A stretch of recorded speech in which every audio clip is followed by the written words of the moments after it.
Et Anthony Verratti pour nous donner plus d'explications sur cette situation des personnes sans papier, en tout cas qui n'ont pas les bons papiers, qui sont renvoyées chez elles. Ça arrive tous les jours, vous faites partie d'associations.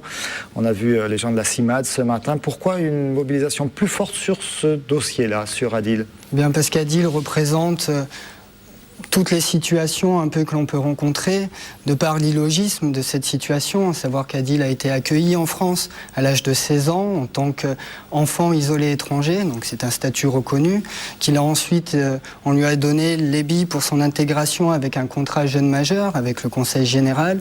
Donc on lui propose, on lui offre les possibilités de se créer un avenir, de se créer une identité au sein de notre société.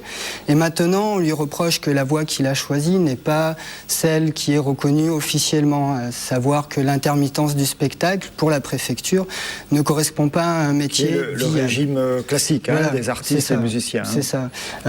Par exemple, Adil a réussi à obtenir une place dans une formation très prisée pour les techniciens du spectacle.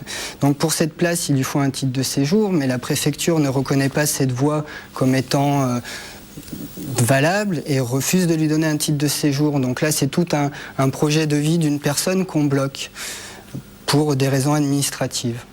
Prochaine étape, le tribunal administratif lundi. C'est ça, lundi matin à 10h au tribunal administratif de Montpellier, où là on espère la régularisation d'Adil. Qu'est-ce qui peut faire changer d'avis le juge? Déjà, toute la mobilisation, tout le travail, tous les proches d'Adil montrent que c'est pas seulement des données administratives, c'est pas seulement un dossier, son nom, avec un simple numéro, c'est des personnes, des vies, des rencontres.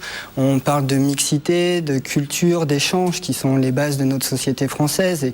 Et de par la mobilisation qui se crée autour de lui, c'est redonner une image, une humanité à ce dossier, et que le juge puisse légiférer en fonction de toutes les dimensions. Décider avec toutes les données. Adil a parlé de ses rêves, de ses emmerdes.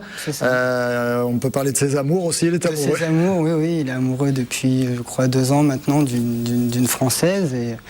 Et donc voilà, nous, en tant que collectif des amoureux au bon public, on se bat pour que les droits de chaque personne à vivre une vie privée, familiale et amoureuse soient respectés, que ce soit avec une personne française, mais de n'importe quelle autre nationalité, religion confondue. On est pour la liberté de l'amour, en fait. Et voilà, on se bat pour ça. Merci de ce beau message.